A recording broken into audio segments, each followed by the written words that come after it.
Thanks again for joining us for our webinar today about taking your PowerPoint to the next level. Now, just as a note, this is not a webinar for people who've never used PowerPoint before. It's sort of looking at how, if you have a basic understanding of PowerPoint, how can you learn about the features to sort of take your presentations in PowerPoint to the next level. Most people, I would say, have worked with PowerPoint, I would say, sometime in their career because it's been around for a very long time. It actually has been around for 30 years. A lot of people don't know it was initially called Presenter, and it was developed actually for Macintosh in 1987. And interesting enough, Microsoft, I think, saw its potential pretty quickly and bought it. It was one of the first sort of big acquisitions of software back in the day. And and then they changed the name to PowerPoint, and history was made. And so since then, I've been working with it for many, many, many years. I'd say almost 20 years at this point, and I've seen many, many versions of it.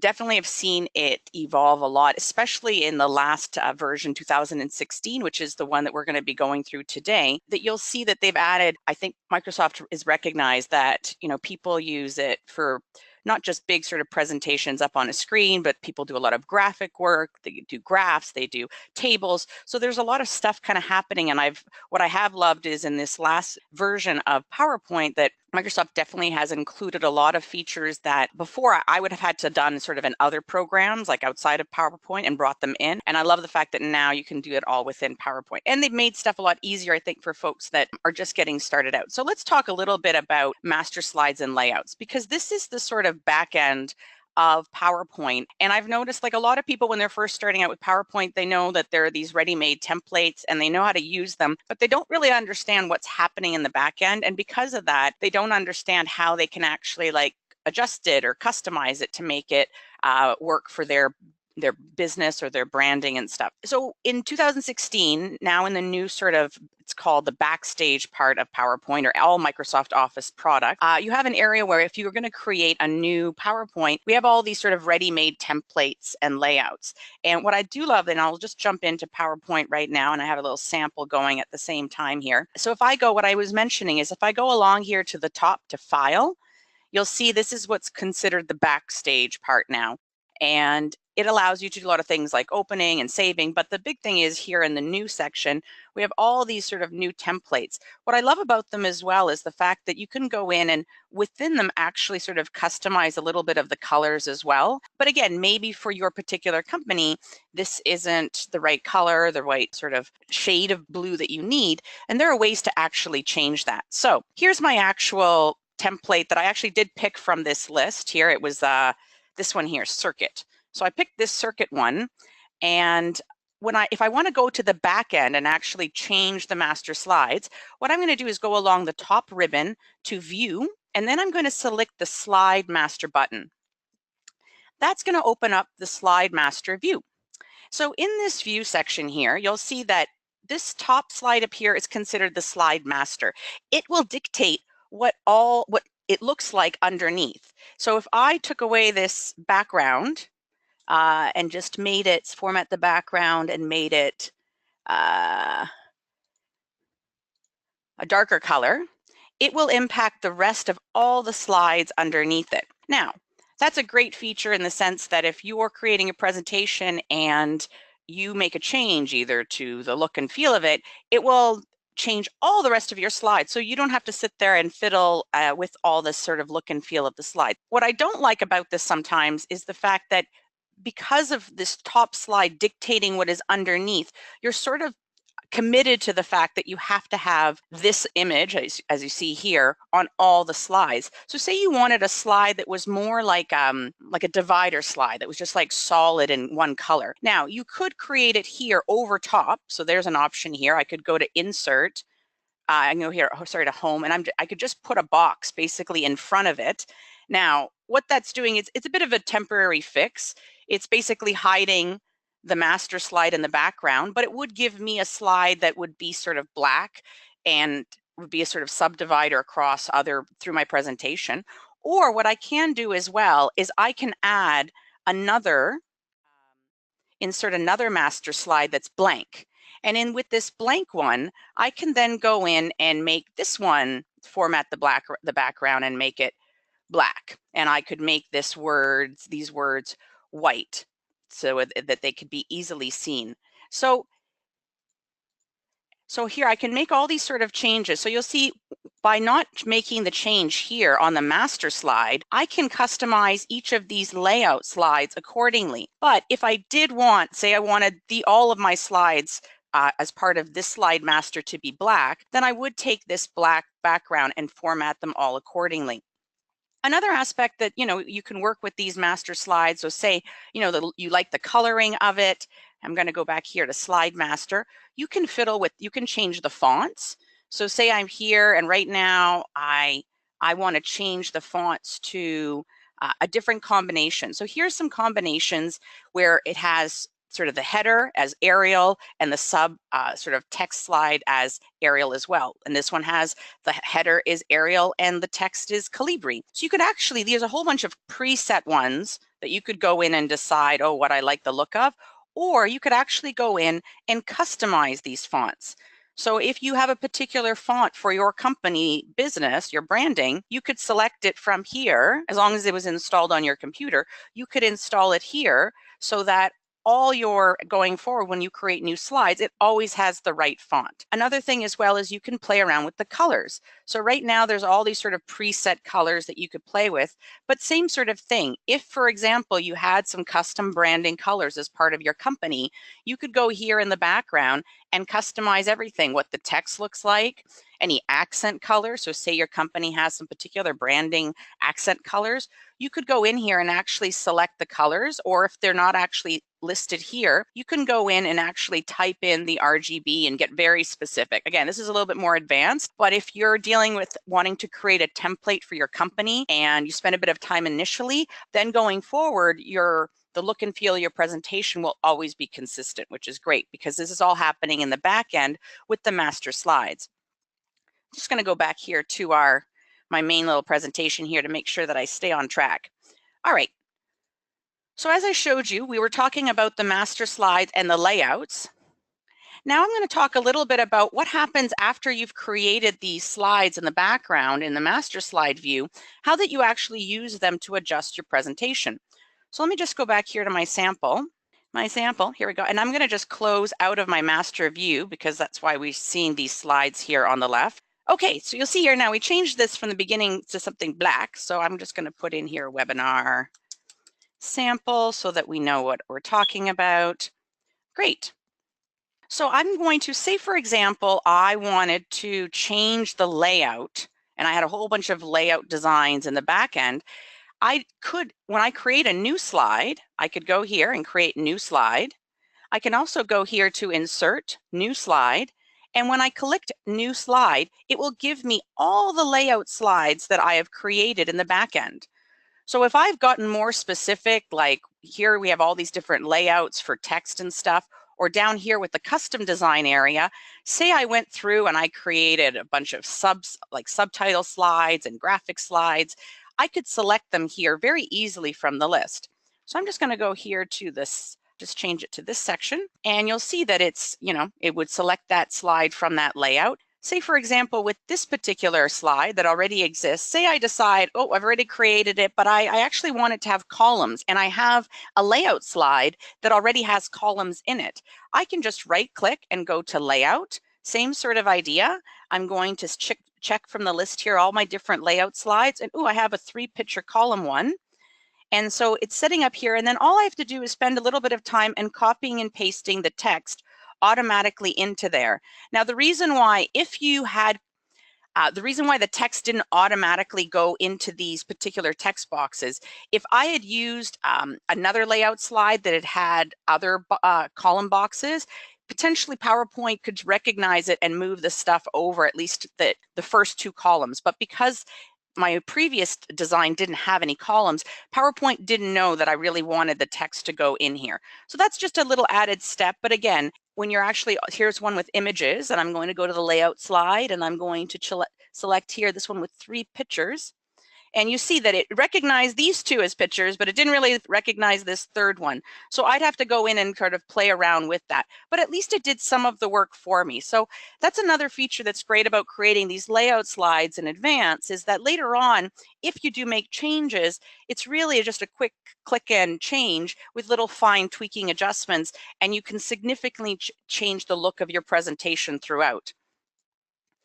All right, let's go back here to our main presentation. Now, let's talk about improving images. Now, famously say a picture is worth 1,000 words. I would challenge that in the sense that if the picture is not great, it is not worth 1,000 words. And I have seen this countless times in presentations where people put in, they recognize the fact that people like seeing images in their PowerPoint, in presentations, but either the photographs are not clear, they're too small, they're too many, and they're not clear, they're dark, you can't see what's actually in the image, or what the actual focus of the image is sort of, it's a gigantic image, but what you really want to look at is sort of a small part of the image, so it hasn't been cropped. So let's look at some ways that we can actually improve your images throughout your presentation. And there's some great tools, like I said, in PowerPoint 2016 to help you do that.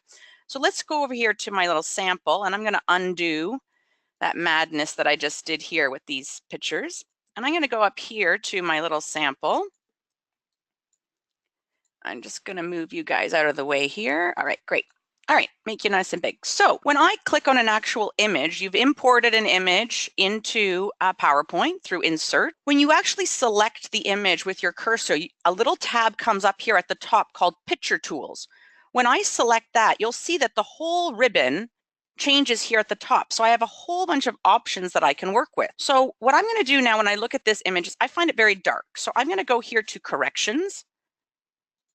And what you'll see is I have a bunch of options that I can look at. I can improve the light brightening as well as the contrast of the image. So you'll see is I'm going to and what's nice is it gives you a preview. So before I make my decision, I can kind of decide, maybe this is too bright and white and shiny, and maybe this one is a little bit too dark. So I can kind of play around and pick the one I want.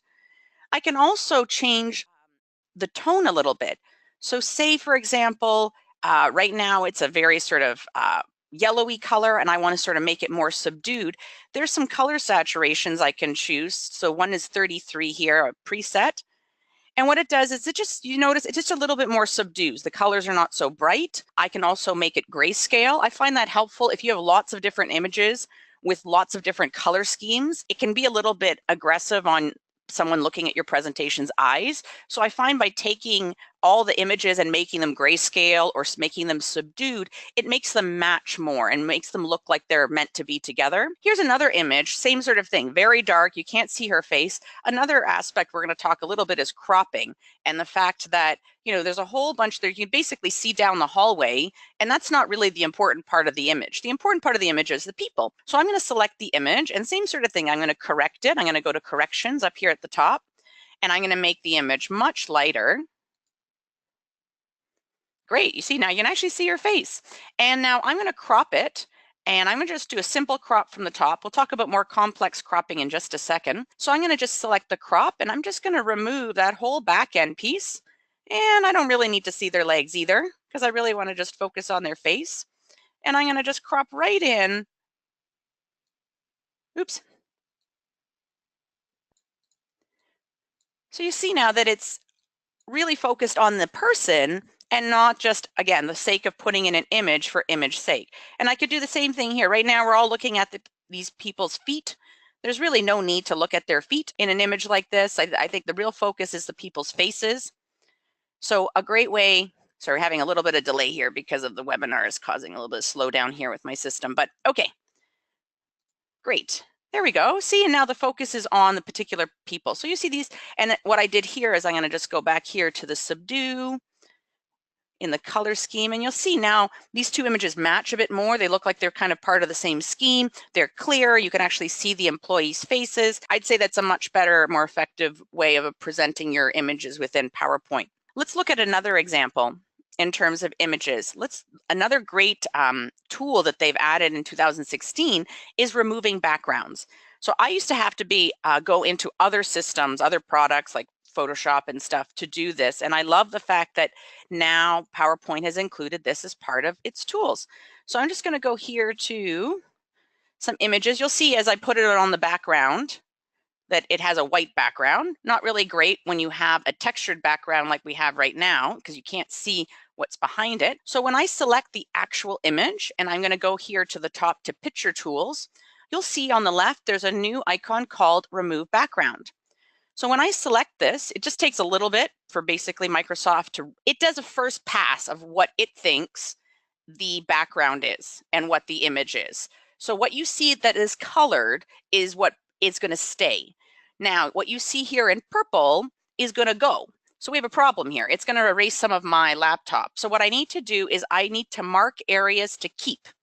So by selecting this, I can go in here and start drawing little lines, basically telling PowerPoint, yeah, keep this part of the image, keep this part of the image, keep this part of the image. So I can kind of work around it. Now, again, sometimes it's not super precise, so you get a little bit of the white background as well. But you can trim up enough that at least when you're looking at it, and I'm going to say keep changes. Now, when I move it around my background, you see it's not blocking the background. And I could do exactly the same thing here with this gal. Mark areas to keep. It's going to take its first pass of what it thinks the background is. Takes a bit of energy and memory, and you see it, that's its first pass. Actually did a pretty good job. And then all I need to do is mark up a little bit more of the rope and a little bit more of the rope here. Good stuff. And then I'm going to say keep changes. Great. And then you'll see I'm just going to move her forward. You can put her on top of stuff. So that's a great feature. And that's definitely something I see a lot of in people's presentations where they put these images and they have white backgrounds or big backgrounds, and they're kind of blocking stuff that's important in the behind it, and especially images or background images and stuff. So this is definitely a feature that you should check out. So as I was mentioning about cropping and the fact that, we can improve the quality, the look of the images in terms of the contrast and the brightness, but we can also just be more creative in how we crop the images. So if I select an image, same sort of thing, it will open up a little icon at the top that says Picture Tools. And by selecting Picture Tools, it opens up my lovely ribbon here of all my tools and functionality. And over here on the right is Crop. Now, before I just did a simple crop, I'm going to select the drop down now, and you'll see I have the option to crop to shape. So interesting enough, you can crop an image to anything. You could crop it to an arrow, you could crop it to a smiley face. But for these particular employees' images, I'm going to make them circles just to be for a company profile. So I'm going to just click crop again, and then I can go in and, actually play around with the circle itself and make it a bit smaller and adjust the sizing. And there we go. Now, what's a great feature as well in the new PowerPoint is that it has the ability that you spend a bit of work on this one, you can kind of copy it and apply it to the next one. So I'm going to just go here to Home along the top, and you see where it says Format Painter. I'm going to click on that, and then I'm going to click on the next image. So what it does, Format Painter actually exists across all of Microsoft Office new products. 2016. And I would say it's a great feature at times. So as I just showed you, if you're working on the same page, slide, spreadsheet, it works out great because you can easily have your cursor on something, click the Format Painter, go to the next image, click it. And now again, it doesn't do the finite work. You still have to go in there and do the tweaking. And another thing I find is it doesn't keep the format. So once you've applied it to one image, you got to go back and press Format Painter again and again and again. So those are the elements of this tool or feature that I don't love, but I have to say, if I'm working on one particular slide or one location and I'm jumping back and forth and doing very similar tasks, it has become a bit of a time saver. Great, let's jump back to our presentation here. And we've talked about images and cropping, which is great. And we can talk a little bit about framing.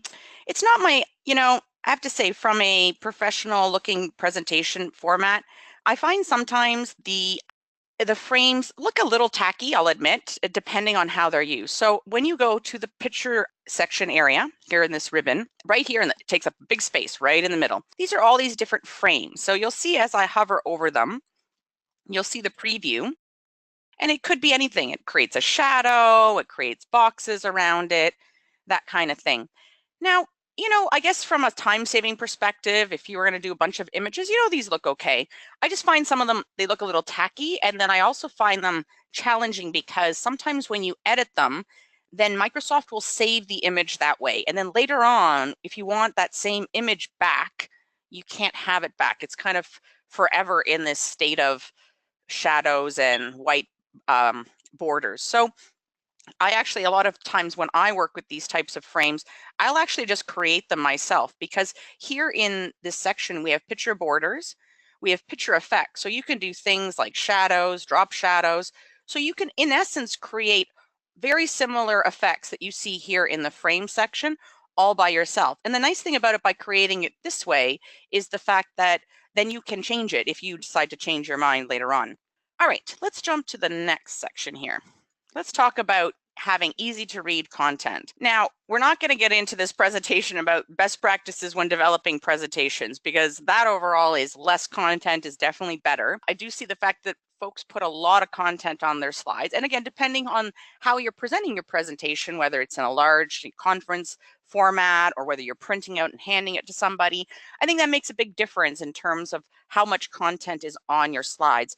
But I do think it's also important, regardless of whether it's a little or a lot, that it's well formatted so it's easy to read and scan. Because at the end of the day, people are not reading it like they do a novel or a book. So that you need to make the material much easier for people to scan, whether it's at a distance or even close up. So let's talk a little bit about some of the formatting. Now, most people I notice will just take basically, I'm going to change us back to our layout that we had originally.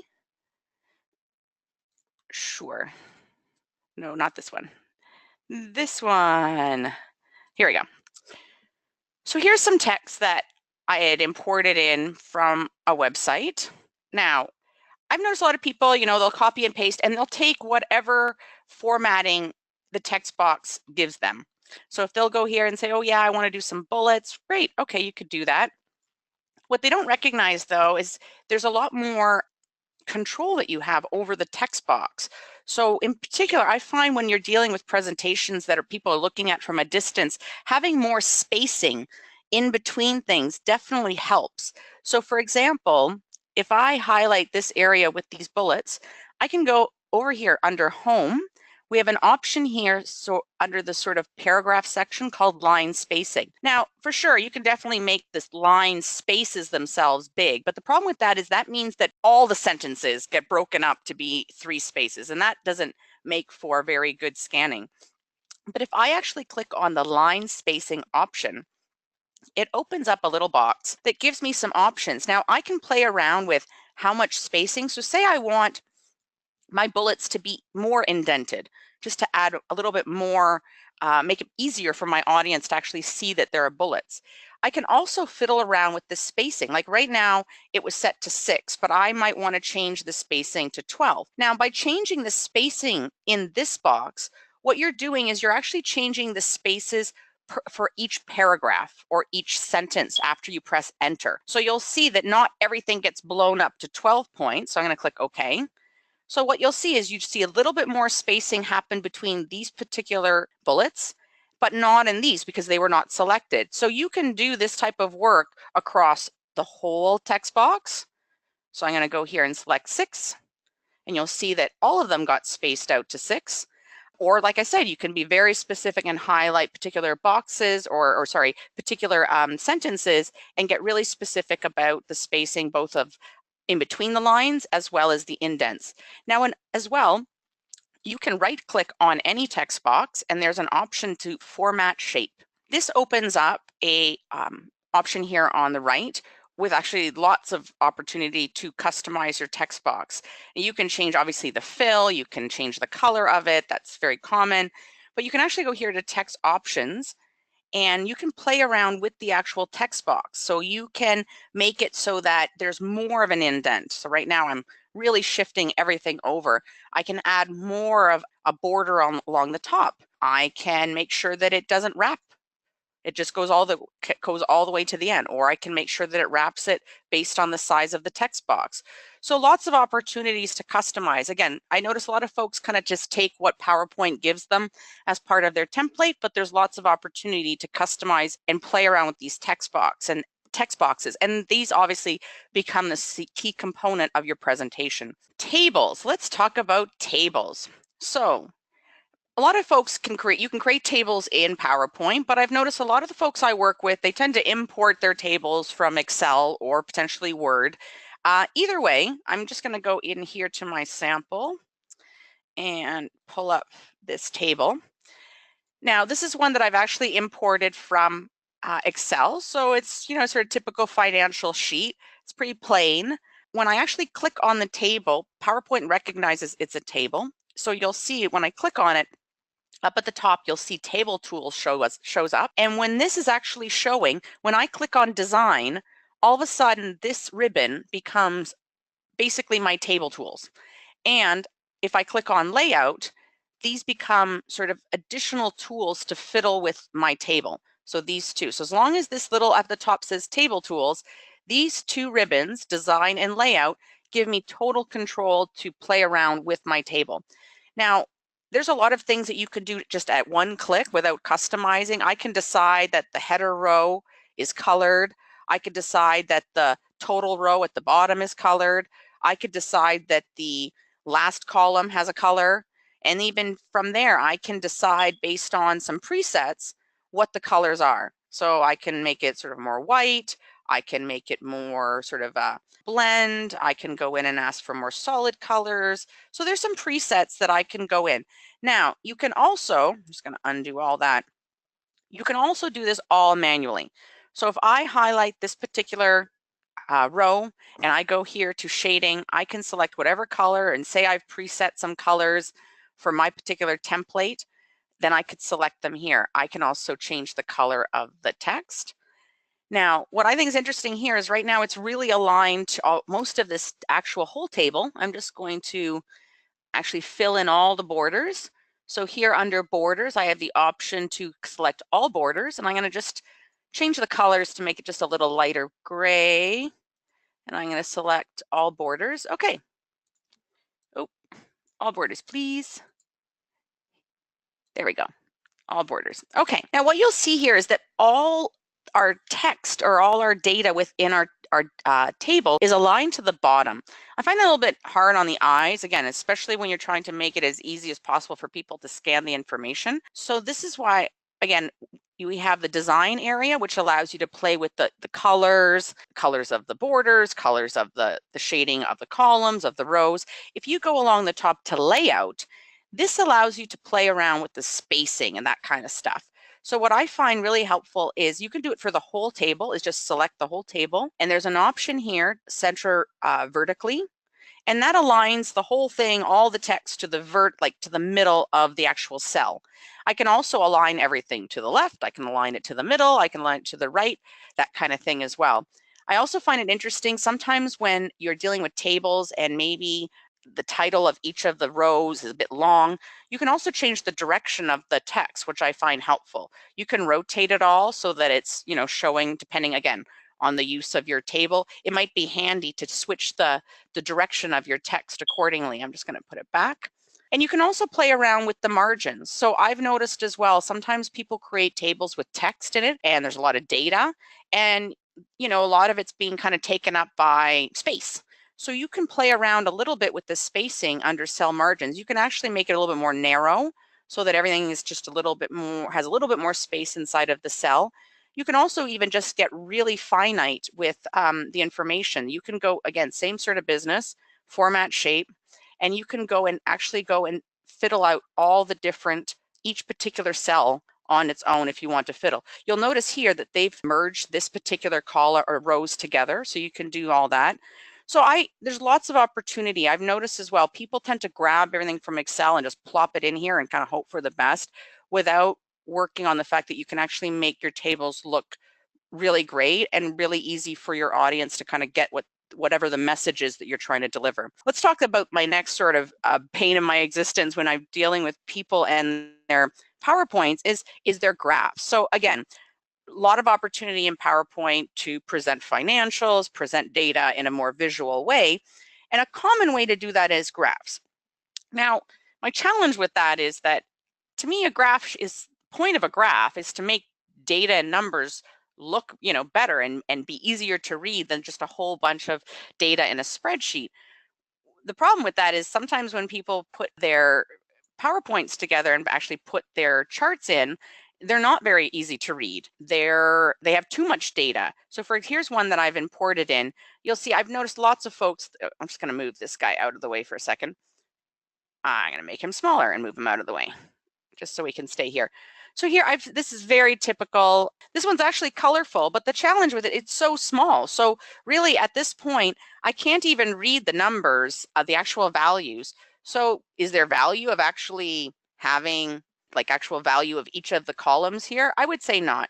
So you can actually click in once you've import. Now again, depends how you import it in. When you import or paste in a spreadsheet, you have the option to paste in a copy as an image or an actual copy of the spreadsheet. I'd recommend always doing a copy of the spreadsheet, not an image, because if it's an image, you can't alter it. It's basically just a screenshot of your graph, and that's it, it's done. When you actually copy it in as a spreadsheet element, you can double click on it and actually have control. I can actually go in here and delete all the values from the top, because I'm just gonna make, instead, I'm going to make the values along the side bigger so that my audience can see what's our actual total that we're working with. So, and I also notice here at the bottom, the actual year is very small and hard to read. So I'm going to make this a bit bigger and easier to read. I'm also going to take the values off this next column, and then I'm going to make them all, I'm going to change the colors.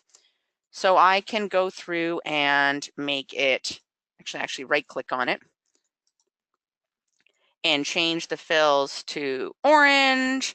I can fiddle around with all of that kind of stuff. I can also right click on it, and I have some options here. I can, right here you go. So when I'm playing with the data, right now I'm actually, see, you notice it's actually pulling up the spreadsheet itself. So when I'm playing around with it, it's actually connecting back to my spreadsheet. That's something to keep in mind. Depending on the link that you've created with your PowerPoint, your spreadsheet, one thing I have found though is that when I create changes here, it doesn't necessarily equate back with your actual PowerPoint or your actual spreadsheet file. But when you do change your data, so say you need to change your actual numbers accordingly, it does actually save it, which comes in handy instead of having to jump back and forth when you're creating your, oh no, see, actually, oops, it took my diagram. I want this one. Yeah, that instead. So anyways, it's a great way to have that sort of connection point, but definitely a way to improve the look of your graphs. Now let's take this other one as well. Now this is just a typical pie chart copied and pasted from Excel. Now when you, same sort of thing as table, when I click on my graph that I've imported in, you'll see I get the same sort of thing at the top, but instead of table tools, it now says chart tools. So when I click on it, same sort of business. I have two ribbons. I have a design ribbon and I have a format ribbon. But the design ribbon is where I'm going to actually do most of my work. So I have the opportunity to, just at a quick click, there's some presets of how to make your graph look a bit better, and you can pick and choose from there. You can make some changes to the actual colors based on the ones that are sort of preset here. Or like I said, you could actually go in and go by each particular area and change these. So this one gets a bit tricky because you have to actually select this particular part of the graph and fill it in. So you can manually go through and select all of it. You could actually go in and actually change your title. So there's a lot of stuff that you can actually go in here as well. And you'll see there's some additional features here in terms of editing the data. You can even change your chart type. So say you're working on it, you decide, you know what, I don't really want a pie chart. Maybe I want a bar chart instead. So you can go in and make that change and it will sort of convert the data. Now, any of the changes that you might have made in terms of playing around with the what's displayed and what's not might not apply because it's going to go back to the original spreadsheet that you grabbed and pull that data from there. So it's just something to consider, but lots of opportunity. But my biggest counsel that I can give people when they're working on their graphs is to make the content visible. Because really, at the end of the day, if people can't read the numbers and see the graph itself, or there's so many numbers and they're so small, it's really not adding any value. So something to keep in mind. All right, moving on. Good stuff. So now we're going to move into some of these great features that have come around with 2016. And I think they've definitely upped the game for PowerPoint, and definitely stuff that I've been asking for and I've been wanting. And I usually, again, like I had to go into other programs to get them before, and now it's great that you can actually do it all in PowerPoint. So let's talk about the common one, icons. There's tons of situations where, whether it's instead of using bullets, or maybe you're creating an infographic and you're trying to explain a diagram to people, having icons is a great way to tell a story. Now, what's different about icons versus just adding images is that these icons are actually very editable in terms of their colors and size, and they always stay, regardless of how you scale them, like really big, really small, they always stay nice and crisp. So let me just show you where you can find that. So I'm going to go back here to my sample, and I'm going to go here to we'll just go here to this slide here. Good stuff. And I'm going to go along the top to the Insert tab, and this will open up this ribbon here. And if you go along the top to the Icons button here, it will open up this window with all these different icons to choose from. So I'm going to choose the piggy and the eye and the clock. Sure. And click Insert.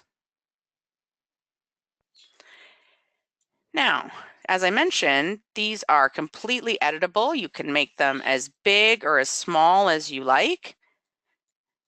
And what I love about them, the fact is you can change them to match whatever color you need. So say, you have a particular color for your company or branding, you just go under here under graphics and change the color accordingly. So it could be purple, this one could be blue, and this one can be green. So again, great. I use them a lot, like I said, for in lieu of bullets. So in this situation, instead of having these little bullets, you could put little icons instead. Or like I said, if you're creating a diagram, it's definitely a great feature. Next one. Morph, the Morph Transition. So I'm sure if you've, again, worked with PowerPoint before, you're familiar with the fact that it has animation features. But I could do a whole webinar on just animation within PowerPoint because it can get quite complex. There's the easy sort of features, wipe things in, fly things in. But honestly, a lot of people don't like that, to be honest. They don't like the things flying in and out for no particular reason. So I've noticed people have kind of moved away from the animation piece. But I have noticed there's this new feature that they've added, and it's not really an animation, it's considered a transition, but it definitely makes it so much easier to add a little bit more like a dynamic aspect to your presentation without spending a lot of time and energy. Let me show you how it works. So I'm going to go back here into my little sample. And so here's a little infographic that we've created, and say, we're talking about it and we want to have, it show up, and then all of a sudden we want in the next slide, we want stuff to kind of move over so that we can talk about it. We're going to talk about it like as the next part of our webinar or something like that, next steps. Great. So what I do, so that's what I want it to do. I'm going to just move everything back. So before I get started, I want that to happen. I'm going to take the actual slide that I want to work with, and I'm going to duplicate the slide. So that creates a duplicate, an exact copy. On the copied version, I'm going to move my text to where I want it to go.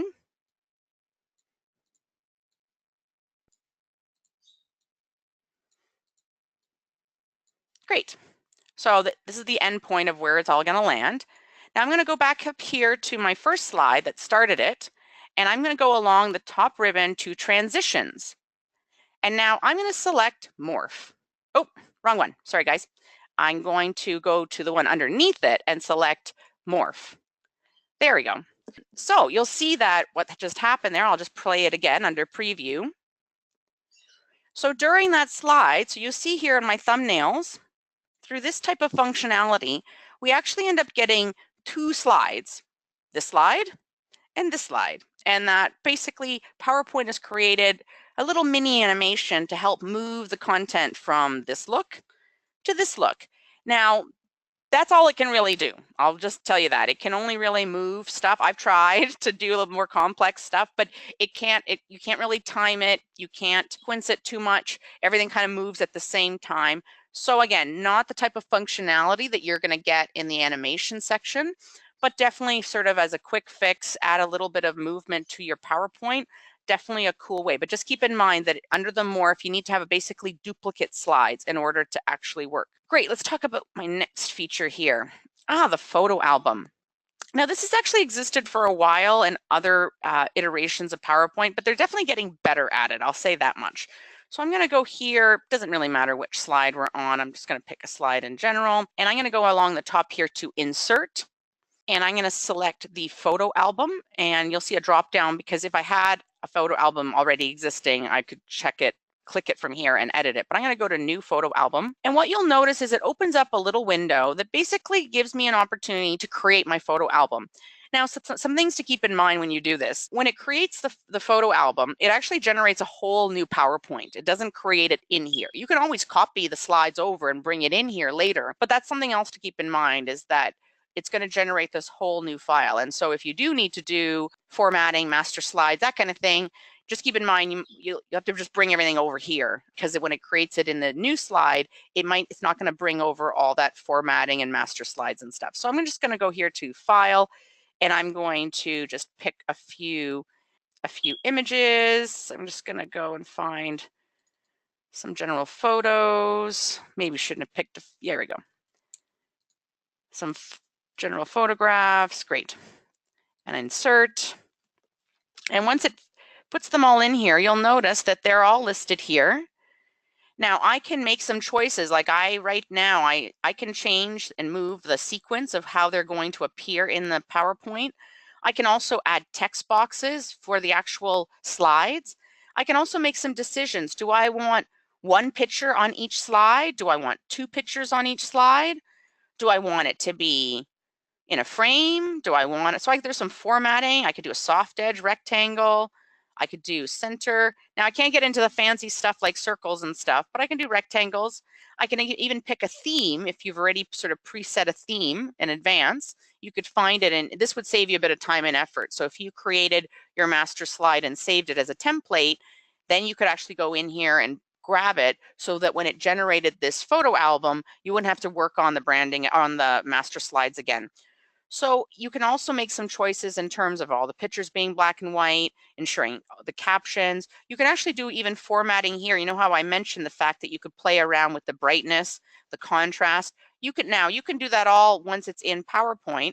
But what's great is you can do a lot of all this sort of pre-work here. Now I'm going to click Create. It's just going to take a little moment for it to do its business, and you'll see it sort of generates a photo album. And from there, like I said, I can go in and do all my kind of formatting. But like I said, it's a totally new file. But if you were, again, for a family event or employee event, sales event, if you had lots and lots of pictures and you wanted to create some sort of I've heard some people who use this for, say you wanted to have a video that played with sort of images that faded in and out, that kind of thing. You could create an image on each of these slides and then create a transition with fading and then export it as a movie. And then basically you could play this with your photographs sort of in the background at a sales event or that kind of thing. So some definitely opportunities with this photo album feature. Okay, let's talk about Mix. So the Mix is actually considered an extension. You need to download it and install it into your PowerPoint. And like I said, it's only with 2016. But it does open up a whole bunch of new features. Like I said, that I used to have to go definitely to other programs, and now I do it all within PowerPoint. But I'll say this, they're definitely learning, and some of them are not as smooth as they can be. But again, in a bind, I think they definitely provide some functionality. So I'm going to go here along the top. Once you've installed Mix, you'll see that it appears as an option on the tab. And when you click on it, you'll have the Mix ribbon. So you'll see we have a bunch of options. We have slide recording. We have the ability to do quizzes and to add quizzes to your actual presentation. You can actually do a screen recording. You can do a screenshot, and you can add some sort of, more multimedia. You can add a video, you can add audio to your presentation. The real intent of Mix, and I'll just do this part right here to show you when you get to the slide recording. When you click on slide recording, this new kind of box opens. So what Microsoft is trying to do is create a tool to make it as easy as possible to create recordings of your presentations. So say you were doing, a sales presentation and you wanted just to record it, or a training video. And again, you want to sort of do it all in advance, sync up, the slides with your voice. You could even, and what's cool, you can see here, you can even have your face. If you had a video camera, webcam set up, they'd show your face while it's happening.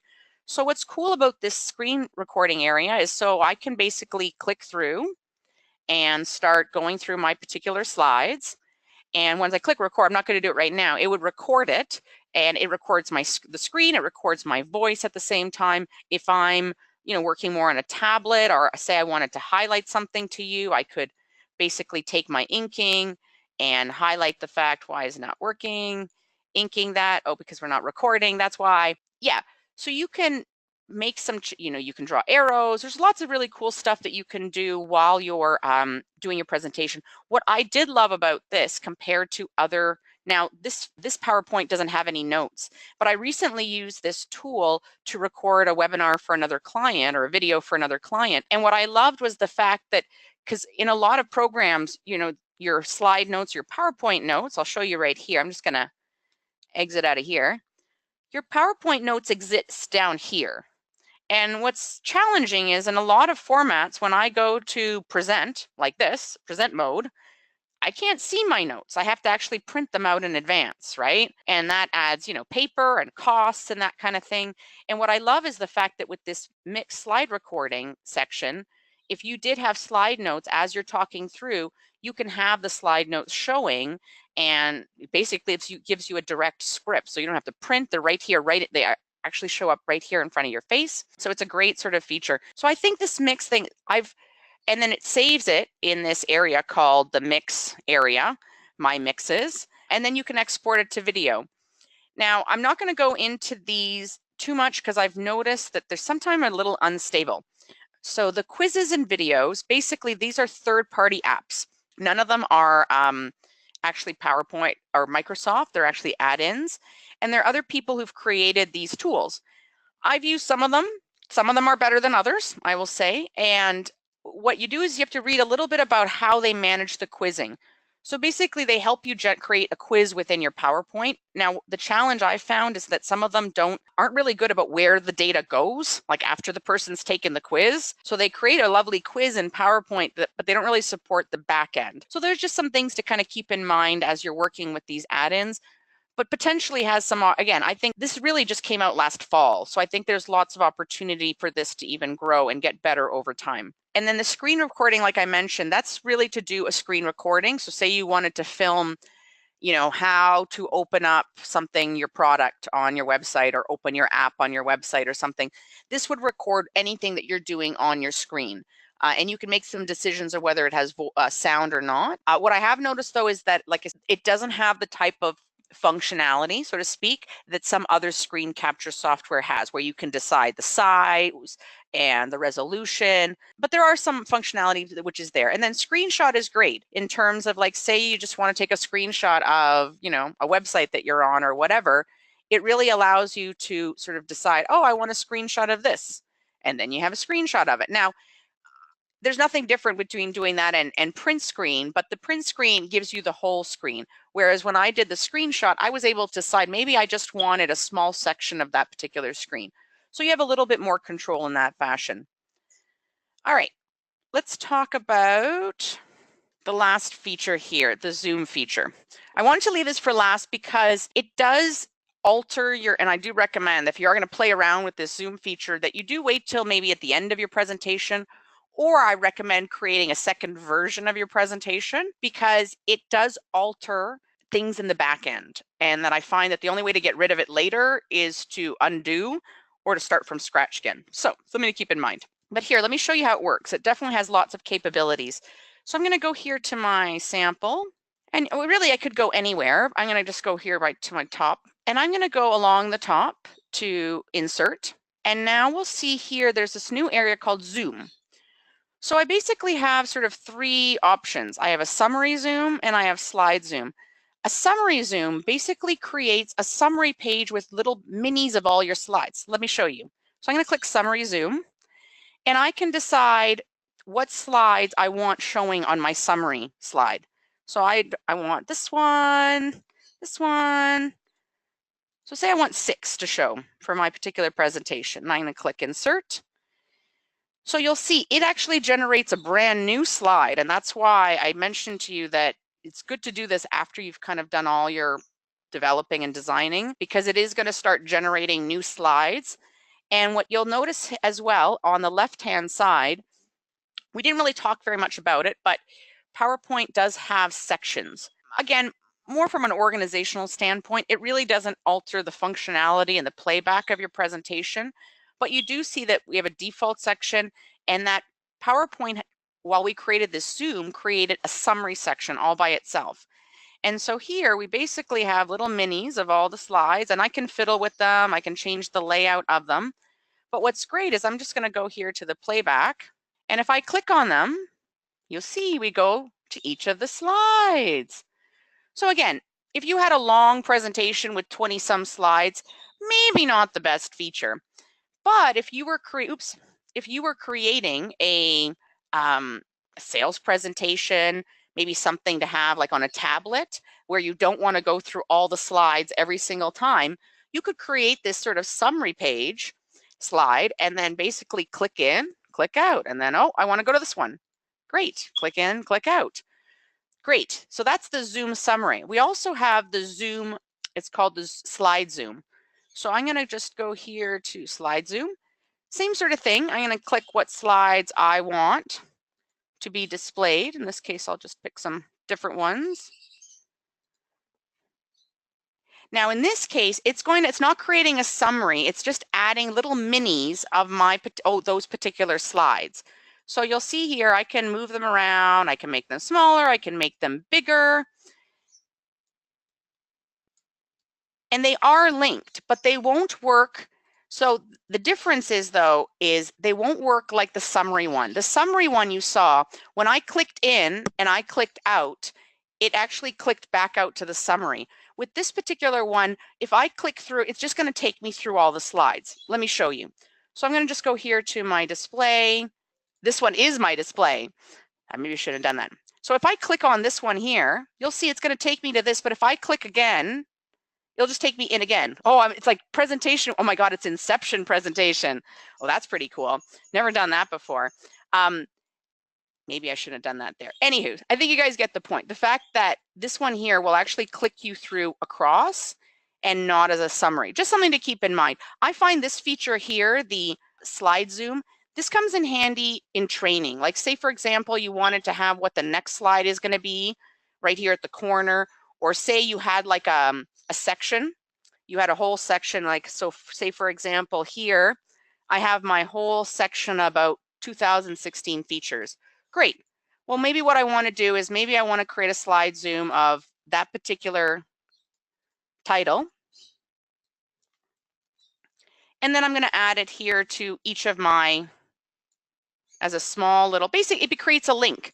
It's basically an easy way to create a link back to that particular slide there. And I could add that across all this section. And then again, in a sales situation, a presentation, if I have to quickly go back to that particular slide in my presentation, all I have to do is click there and it would take me back to that particular slide. And then the last one I wanted to show you is the section zoom. What that does is you have to actually take a few slides and click section zoom, and it will decide which section you want to put it in. So it basically created a bit of a default section and added all those slides in again. I don't find that feature as, I don't know, fantastic. To me, it doesn't really is useful, but I find the first two definitely, the summary zoom, very handy in a sales situation, training situation, and the slide zoom, adding that link, quick link to particular slides, especially if you're creating, again, more of a dashboard type of thing, definitely adds a lot of functionality. Great. Well, I really hope that you guys found this webinar helpful, and I hope you'll join us for our next one.